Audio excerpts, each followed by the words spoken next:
जैसे कि नीट का एग्जाम 3 मई को है और नजदीक है, तो अभी अगर हम बात करें कि आपको कैसे रिवाइज करना चाहिए फिजिक्स, तो सबसे पहले जो स्टार्ट करिए वो वेक्टर से स्टार्ट करिए। ठीक है, बच्चों को अभी क्या होता है कि हम लेंथी प्रॉब्लम में फंसे होते हैं, है ना, क्वेश्चन में फंसे होते हैं। लेकिन अभी जो टाइम है ये वो टाइम है जब आप हर चैप्टर के कॉन्सेप्ट को कनेक्ट करेंगे, क्योंकि कनेक्ट करेंगे तभी आपको चैप्टर याद रहेगा, चीजें कैसे कैसे है।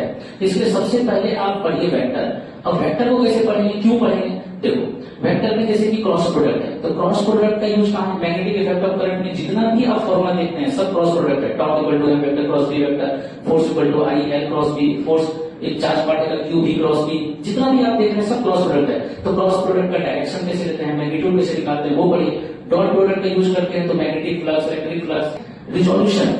दूसरी बात है वेक्टर में सबसे इंपॉर्टेंट रिजोल्यूशन। रिजोल्यूशन का क्या एप्लीकेशन है? किसी वेक्टर को वेक्टर फॉर्म में लिखना है तो रिजोल्व करते हैं। तो रिजोल्व करना आना चाहिए, सिर्फ कॉस थीटा और साइन थीटा नहीं कि ए इधर हो गया वेक्टर तो इधर कॉस हो गया इधर साइन हो गया, सिर्फ ये काफी नहीं है। रिजोल्यूशन का एप्लीकेशन क्या है? इसमें बहुत सारे चैप्टर को ये कंट्रोल करके रखता है। इसलिए बात अब आता है वेव।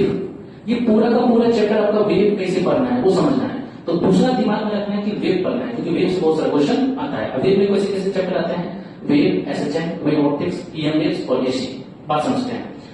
एसएचएम बच्चा जब पढ़ता है तो गलती क्या करता है कि एसएचएम से टाइम पीरियड ऑफ आपका ऑसिलेटिंग बॉडी है, तो बच्चा उसको डेट में पढ़ता है, पुली ले लेगा, ब्लॉक ले लेगा, कंस्टेंट रिलेशन लगा देगा, टाइम पीरियड में उलझ जाएगा, तो ऐसा क्वेश्चन आता नहीं है। एसएचएम में बेसिक क्वेश्चन आता है। लेकिन हम अगर वेव के पर्पज से एसएचएम को पढ़ रहे हो तो हमें ध्यान रखना है कि एसएचएम जो है आपको कैसे पढ़ना है? सिर्फ equation x equal to a sine omega t plus y, b equal to जो होता है velocity of the particle, acceleration of the particle, और ये कैसे कैसे कौन सा टर्म है, एम्पलीट्यूड क्या है, एंगुलर फ्रीक्वेंसी क्या है, टाइम पीरियड क्या है, और उसमें कैसे कैसे बेसिक इक्वेशन, ताकि हम इसको वेव के साथ कनेक्ट कर पाए। क्योंकि वेव में जो इक्वेशन जो वेव का इक्वेशन होता है वो एसएचएम से इक्वेशन से ही रिलेट होता है, क्योंकि मल्टीपल पार्टिकल्स का एसएचएम का ही इक्वेशन है और ये एक पार्टिकल का वन पार्टिकल का इक्वेशन है, तो फिर ये इसे कनेक्ट करता है। और फिर वेव में जो यहाँ पढ़ेंगे आप इंटरफेरेंस, वेव में वो आप वेव ऑप्टिक्स में जाके पढ़ते हैं, वाईडीएससी सेटअप, वो भी इंटरफेरेंस है। तो इंटेंसिटी हो गया है ना, कंस्ट्रक्टिव डिस्ट्रक्टिव इंटरफेरेंस हो गया, वो यही पढ़े क्योंकि यहाँ साउंड अलग है ना एसी सर्किट के लिए, तो ये कनेक्ट हो जाएगा आपका इससे।